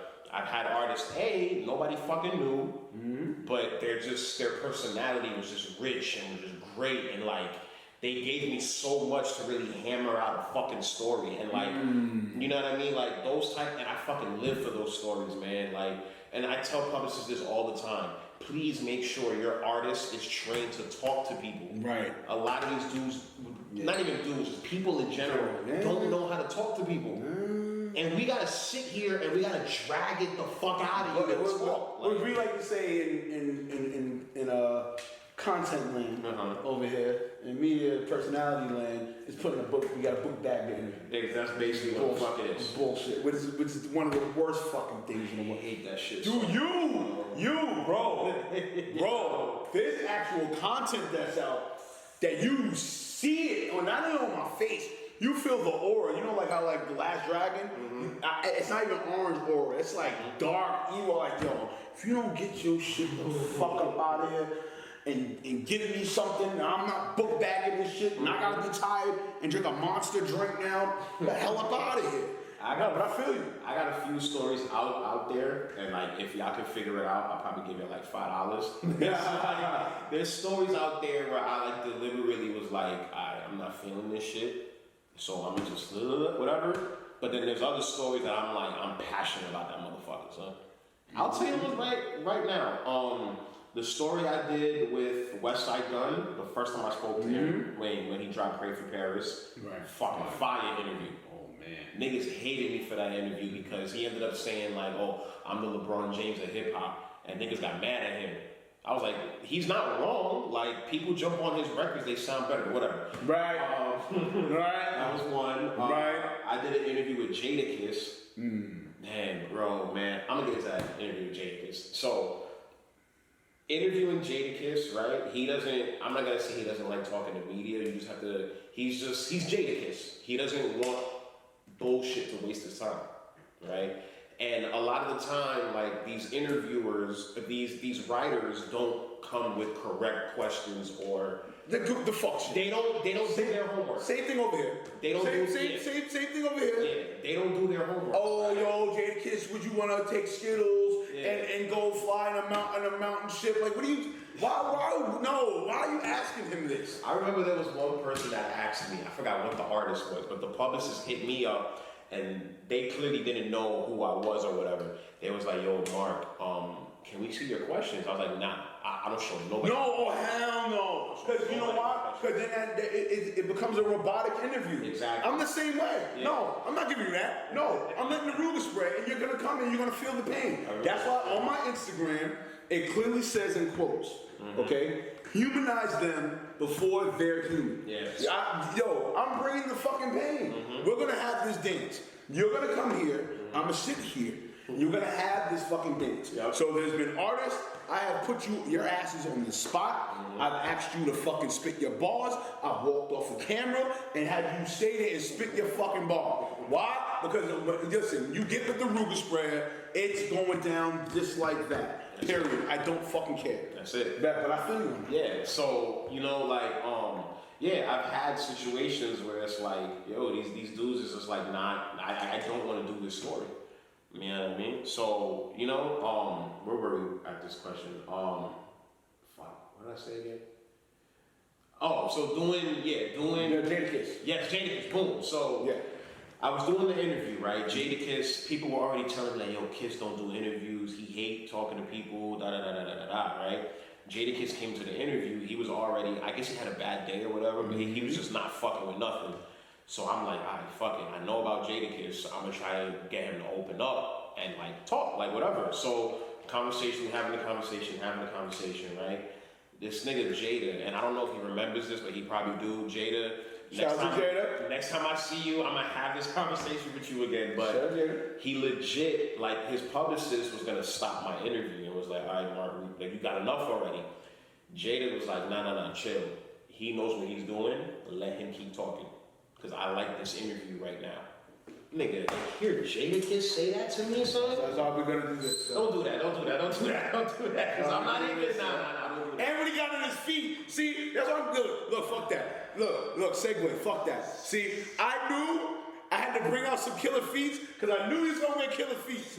I knew he was gonna wear killer feats. Sly bastard, you. I knew he was gonna wear killer feats. For the people. And whenever he got in his bag too, I knew he was gonna wear killer feats. For the people. I knew he was gonna wear killer feats. For the people that want to know, I'm wearing Air Jordan 11, 72 and 10. Yo, I knew he was gonna wear killer feats though. That's why I made sure I had my KDs on. I knew he was gonna wear killer feats though. That's all my KDs. Listen, man. That's all my KDs. I got way more heat than this, bro. No, you know, I know you do. I know you do. But I knew. See, as I pulled back the chair, look, I fucking knew it. I fucking knew it. Because originally, because it was raining outside, I was gonna wear my fucking rain shits, right? I was like, alright, nah. But then I was like, nah. That's funny you say I was like, nah, this is fucking Mark. I was like, no. I'm gonna make sure, even though the KDs I have are not in comparison heat, it's heat, but it's not heat to what he got on his feet. No, but I fucking knew you know we heat. That's but funny. continue. Yeah, say good that. Real quick though, because I had another pair on that I was gonna wear, but I'm not gonna say what I was gonna wear. But it was raining, so I changed into these shits. Original, but you know originally I was gonna know. We're gonna say good that. Originally though, I was gonna wear my Kim Jones Air Maxes. See, you should have did that, bro. No, it's fucking raining. No, I'm not doing that. No, sir, no, sir. You know me, how sensitive I am. No, sir.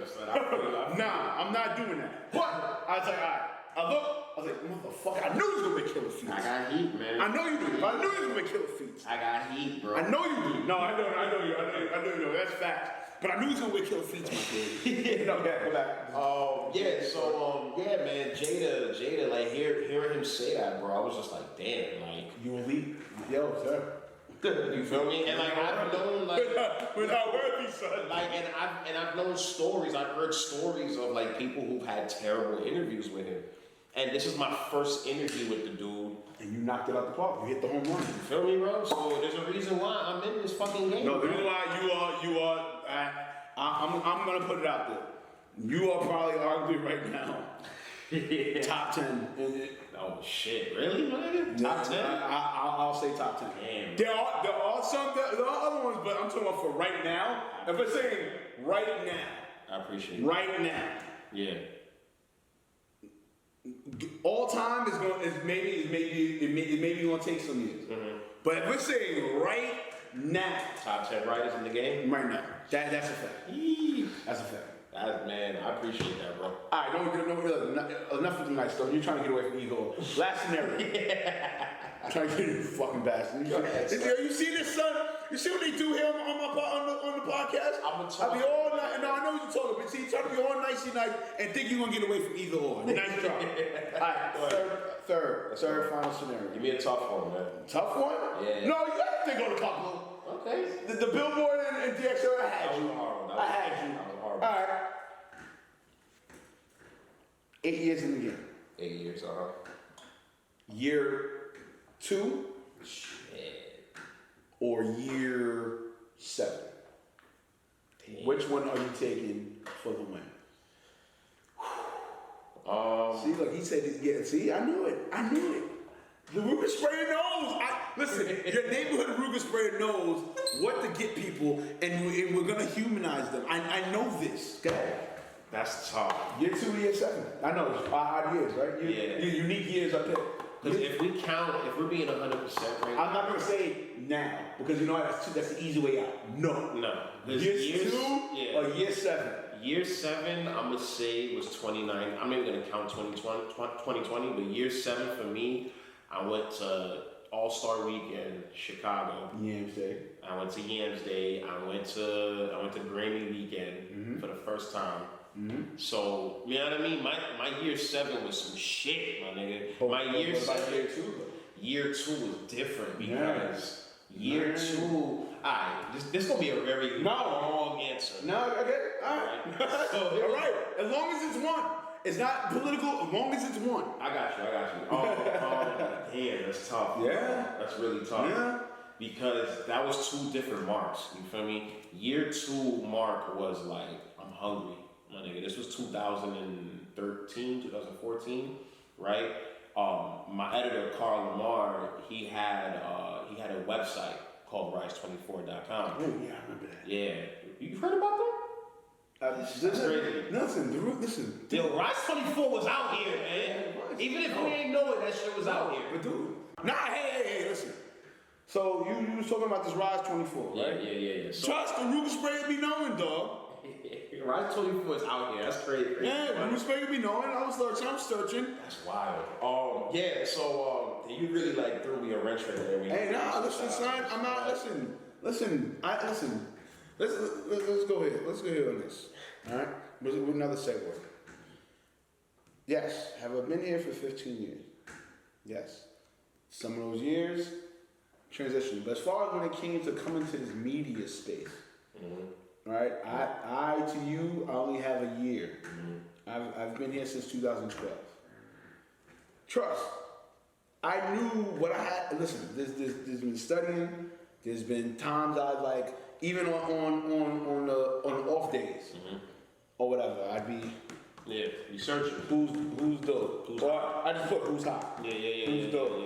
And shit would pop up, and Rise did pop up. That's fire. And I was like, okay.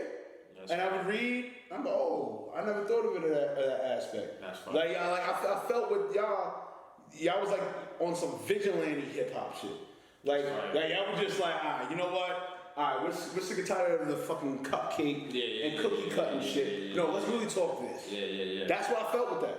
That's fire. Man, that's what I felt with that. That's fire. So shout outs to the Raj. Let's go. The Rook Sprayer has been watching. Let's go. It's facts. Yeah, so damn, that's wild. But yeah, so we had Rise24. Bunch of young dudes trying to get something popping, you know what I mean? From what y'all saw was completely different from what we thought. Like, we thought... I felt the vigilante and stuff. That's what I felt with it.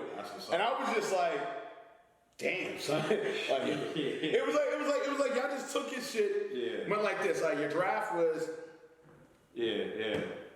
Then we got to the computer was like, nah. Fuck out of here. Yeah. That album was trash.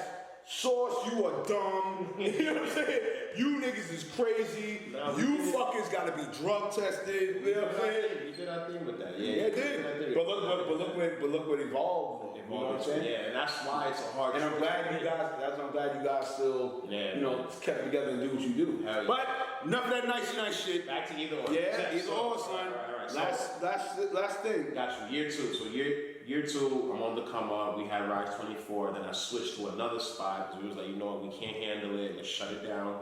I went like on like there's underground, but then there's underground. Like you ain't getting paid nothing. No one's looking at your site. Nothing, my nigga. Nothing.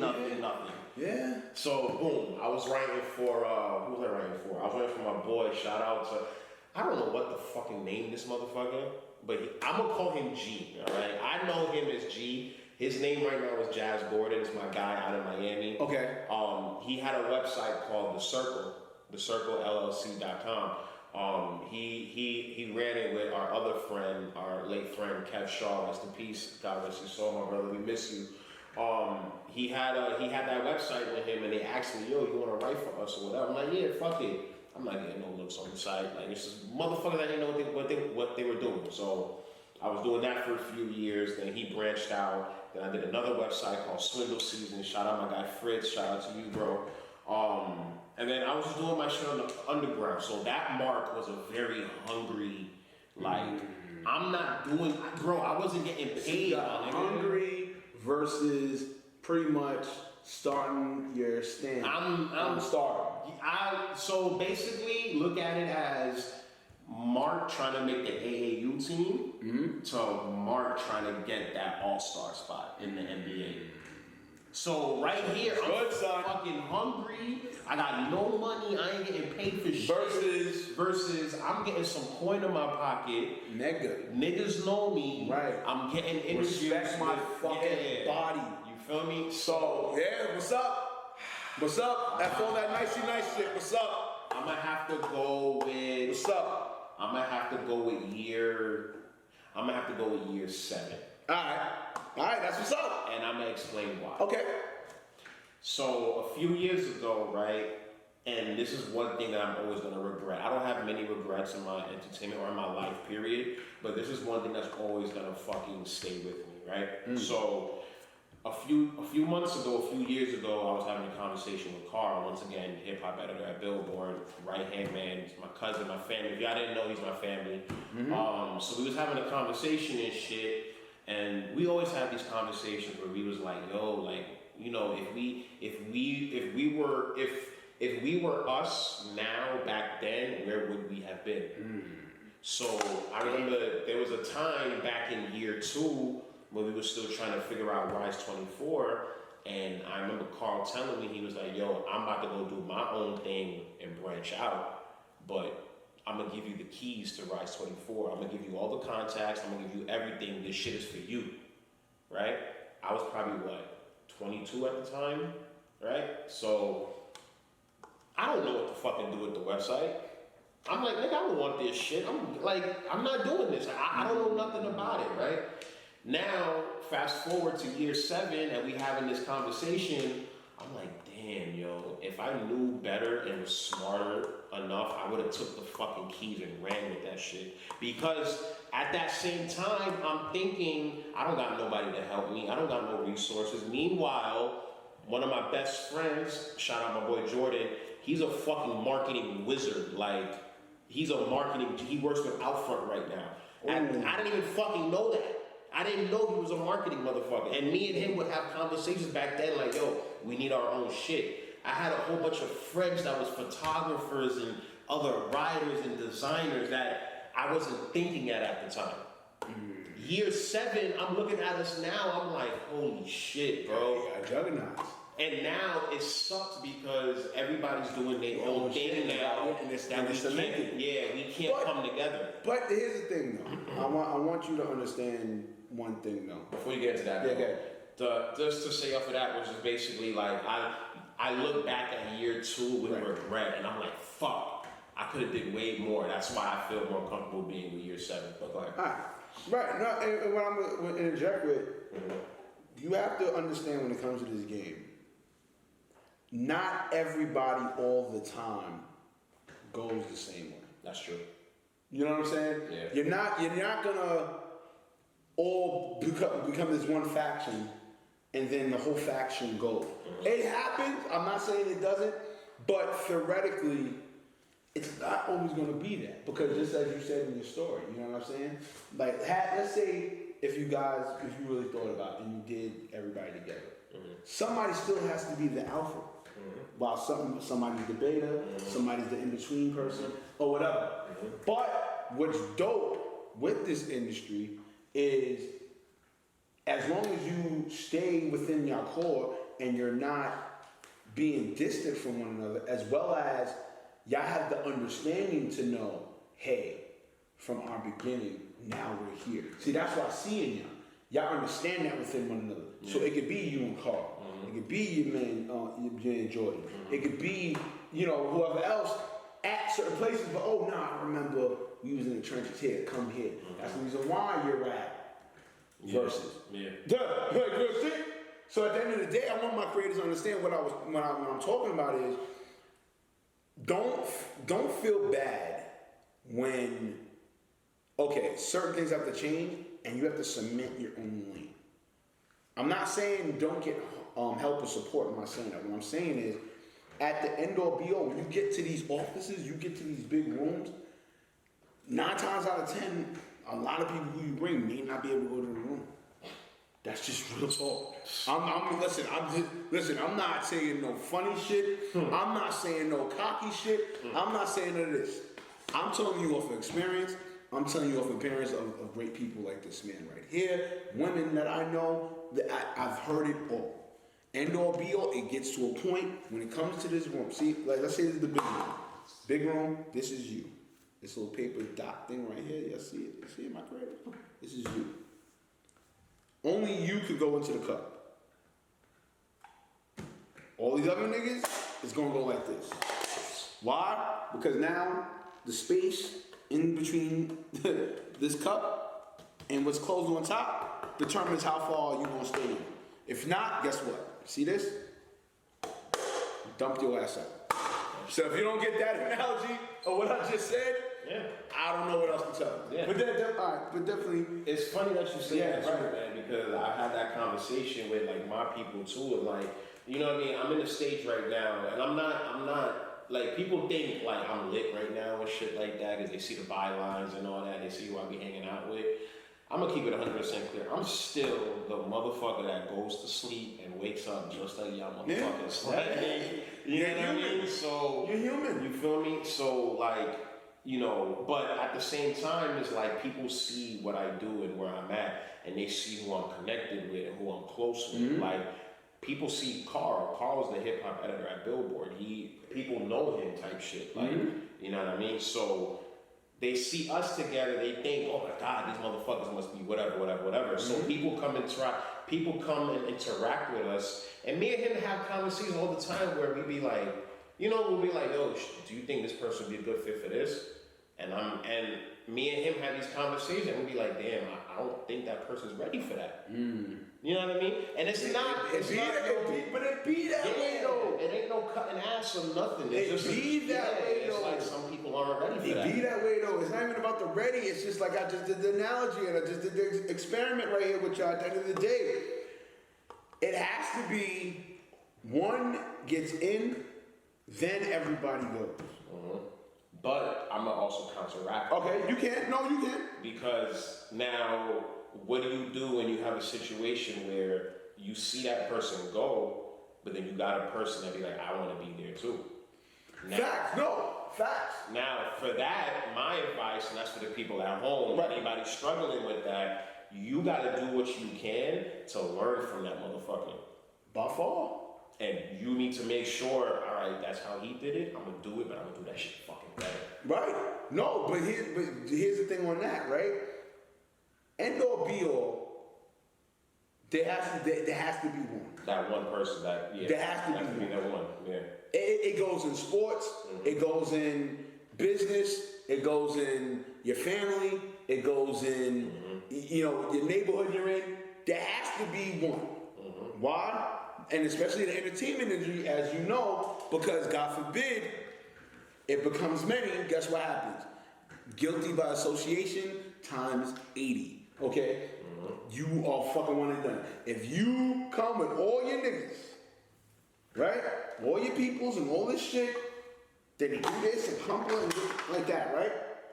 It's not only just all they fault. Main gun. You. Why they fucking here? Right? So what happens now?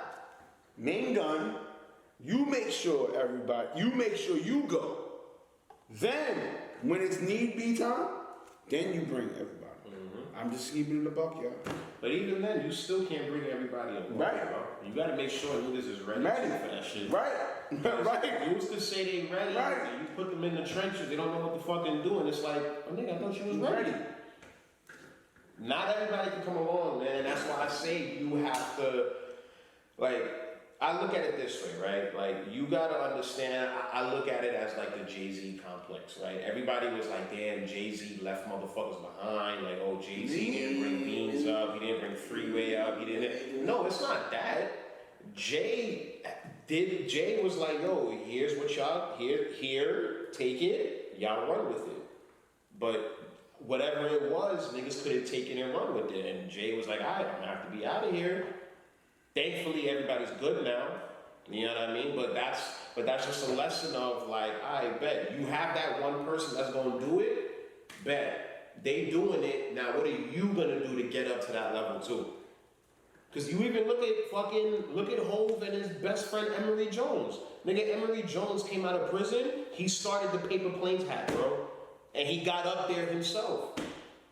He wasn't doing that sitting around. He was like, all right, I'm out of jail now, let me get this right. I mean, I'm sure Hov had some money left over for him to start the company, but he took what the nigga gave him and he ran with the shit. That's how you gotta be successful in this shit, bro. You can't sit around not doing nothing. You can't like just wait for shit to happen. You gotta fucking figure out, all right, this is what the fuck I wanna do. This is what I'm gonna do to get there. I know somebody that's there. Bet. Let me fucking see what I can. Bro, you know how many times people hit me up on my Instagram, and I'm not even trying to be cocky, but niggas is like, yo, bro, I need help. Oh, yo, I need, like, how can you help me? How can you do this? How can you do that? I'm gonna make it very clear. I don't tell people no. Right. You know what I'm saying? Because I believe everybody has a fucking talent. Everybody has an idea. What I tell people is, listen, we can have another conversation with this, but let's focus and flesh it out more so that we can figure out what we can do with this. Exactly. You can't just go up to somebody like, how can you help me? Right. I don't know how I can help you. How the fuck can I help you? Like, I don't know what you're doing. I don't know what it is you want to do. Exactly. But if you got an idea, and I'm like, oh shit, that looks dope. I might give you like 2-3 hints, like, all right, this is what you need to do. But then I'm gonna be like, yo, come back to me once you're done with it. 9 times out of 10, they never come back to me with it because they're not gonna do it. Like they're not ready. They were expecting me or whoever else is To give the alley-oop. It don't work like that. It doesn't work like that. It does not work like that. Well, nonetheless, man, we're about to wrap it up. Before we do this, though, I need an episode 2 because we still got more to talk about. We got to. No, we'll bring it back by season 3. Let's go. No, this is season 3. Excuse me, season 4. Let's do it. Season 4. But nonetheless, man, what can you tell my creatives of your top 3 motivational quotes or advice? Damn. Shit. All right. So I'm gonna give you 1 quote. And then 2 motivational advices. Okay, that's cool. All right? That's cool. So my first quote is going to be Ric Flair. No, not Ric Flair. I'm bugging. Bret Hart. I don't know who said it, but I got it from wrestling. In order to be the man, you have to beat the man. Oh yeah, that's Ric Flair, baby. Ric Flair. That's Ric Flair, baby. Right? I'm a wrestling dude. That's Ric Flair. So in order to be the man, you have to beat the man. Now, what that means to me, and I've done this my whole life, if you want to be the shit, you have to beat whatever is the shit right now. Everything is a competition. If you want to be successful, you have to be better than the person that is ahead of you. You want to be that, you have to beat what's ahead of you to become that. There's always something ahead of you that's keeping you from being what you need to be. That's it. Boom. All right? There you go. Now, that's quote number 1. The advice. Advice number 2.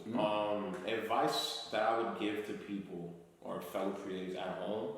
Creators are reaching out to you. Is not to give up and have a lot of patience.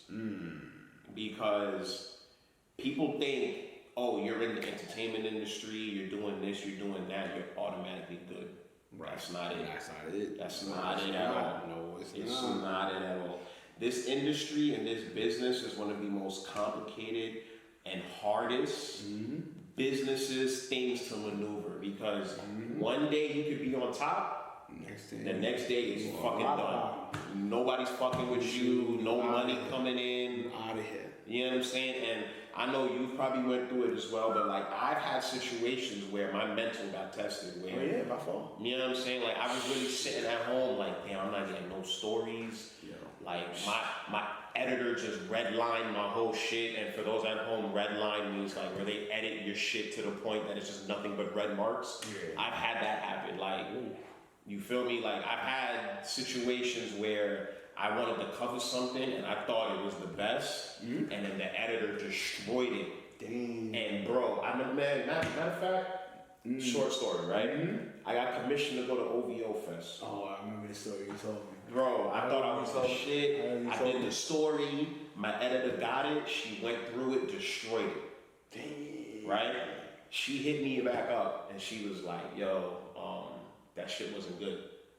And I'm thinking, I love Drake. Drake is my #1 artist. And don't get it twisted, I'm not one of these new fucking newbies that's like, oh, Drake is on top of the world.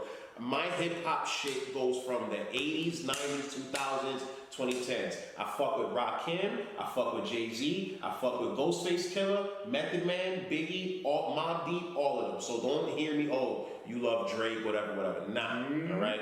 So boom, I'm a Drake fan. I go to his event to cover. I'm like, damn, I thought I was gonna do good, and then my editor just crushed my whole shit. Like, she basically made it seem like, yo, this may not be the outlet for you. Bro, I got back on that bus to New York in my fucking feelings, bro. Yeah, that was a long bus ride home, son. Yeah, son. I remember, yeah, man. It was You know, bad. you told me the story and I got my joke, but still hearing it again, it's like, It was bad, yeah, bro. Like, she did, like, that moment really told me, like, yo, you know you want this, right? But you need to work on your patience, and you need to work on, like, just, you know what I'm saying, just sticking through it and not giving up. Because I've been through way worse shit in my life, bro. I've been here for 30 fucking years. I've been on this planet for 30 Congrats. years. Congrats. I've seen friends. I missed 30, but congrats. I missed 30. You know what I mean? Like, 30 was a good year. you know what I mean? I've seen, Even though 40 was way better. I've lost. I got 10 years, bro. Let me rock. Nah. Like, I've lost friends. I've lost family members. Like, I've had a lot of shit happen to me, my nigga. So just because a Drake story got canned and I had an editor tell me I wasn't that good is gonna stop me from doing what I need to do. So that moment right there told me, like, yo, you can't fucking give up. You can't quit. You can't, but you need to have patience. Shit is gonna happen for you. If you do what you need to do, it's gonna come. Yeah, by far. Bro, I tell you right now, man, I remember I was writing that billboard. My editor Carl was like, yo, you gotta get another outlet, bro. You can't just write here. You have to go somewhere else. Like, keep going. I told myself, I'm gonna get another outlet. I'm gonna do it. I did what I did. Bro, within months, oh, Bloop Vibe. Yeah, we want you to write for us. Bloop Hip Hop DX. Yeah, come write for us. If I didn't have patience, or if I gave up, where the fuck would I be right now? I probably would still be at fucking DOE mad as shit every morning. You feel me? So, But, yeah. you feel me? So, yeah, that's a motivational saying is never give up and be patient. And I think the third one, damn, let's see. Ooh, closed mouths don't get fed. Oh, yeah. Oof. Closed mouths do not get They fed. don't, son. Especially in this industry. No, they don't, son. That's advice and a quote. No, they do not. Because I'm gonna tell you something, right? I'm gonna be at the red carpet tomorrow for the 4040 reopening, right? You hear this? My creators. Come on, son. My creators. You hear? My creators. Oh my God, my hands over my face. If y'all didn't hear me, I'm gonna be doing coverage on the red carpet tomorrow at the 4040 reopening, right? Oh my God. If y'all don't know, the red carpet is one of the most vicious, like, disgusting media things that you could ever encounter. Yes. Because the way that it works, you got a whole line of outlets. You got photo, Yep. and then TV and media. Exactly. You have one long carpet, long red carpet. The artist has to walk down the carpet, right? They don't have to stop for anybody. How do you get them to stop? Oh, the baby. Do you think it was a good idea to say whatever the fuck what it is? Or, because from my experience, Go ahead. my experience working with Gamer, you gotta get real in tune with the publicist, and you gotta be of an outlet that shines out. So that's why I had asked Mark in either or about is it Billboard or is it Hip Hop DX, because it gets that dicey. But So like, you know what I mean? Closed mouths don't get fed. Like, if you think I'm gonna be on that red carpet tomorrow just standing there with my microphone, you out of your fucking mind. I'm gonna be, if whoever's next to me, whoever it is, like, I got shake the fucking room. I got my boy Mike coming with me tomorrow. My boy Michael Saponero, shout out to you, my bro. You my brother, you know that. we're gonna be on that carpet tomorrow. We're gonna fuck shit up, bro. Got him. Like, we're gonna be known like, yo, da-da-da, so let's ask these questions, like, da-da-da-da, whatever. Closed mouths don't get fed. When you're about to negotiate a price with somebody, don't be fucking scared to say the number you want. Prices went up with the roof spray. I know that. Granted, there are some situations where, you know what I mean, some people put a outlandish price, and that's happened before, and it happened with me before. But that's why you need to understand the game In the business. and you have to understand what it is that you bring to the table. You know what I'm saying? Like, I do bios, I do press releases. I can charge anywhere between $800 to $1,000 for a press release or whatever. Right. But at the same time, I know the game. I know not everybody has that amount of money to push out there. So I'd be like, yo, we could do 3, whatever. You know what I'm saying? But I know if I lower it to 3, that publicist is gonna work with me more because they see, oh damn, he negotiated. All right, bet. There's other writers that won't negotiate shit. Yeah, there you go. Yeah. But now that goes back to closed mouths don't get fed. You open your mouth and you speak, you talk. Don't fucking sit there and be fucking quiet. Man. Why are you here? State why you're here. I'm Mark Elibert, I'm a freelance writer. I would like to interview your artist. Why do you want to interview my artist? Because I think your artist is dope right now, they got a future, blase, whatever the fuck it is you want to say. And that's it. But nothing's gonna happen if you don't say nothing, man. That's it. Facts. All right, Mom. That's it, man. We all should know about who you are. If y'all don't, Where should we follow you at, man? listen, man. If y'all don't, y'all can find me on Instagram and Twitter at Black Dynamite91. Yes, I named my name after the great iconic movie. I love that movie.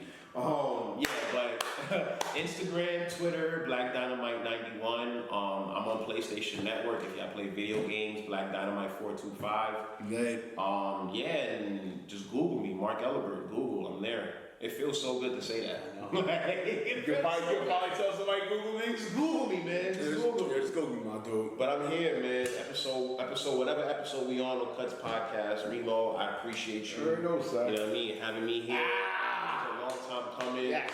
I'm definitely gonna have you on Behind the Machine. Yeah, we gonna talk. But we're gonna do a part 2 Cuts Yeah, Podcast. yeah, definitely. We just scratched the surface. Yeah. It's gonna happen. But my creators, you already know what the information is.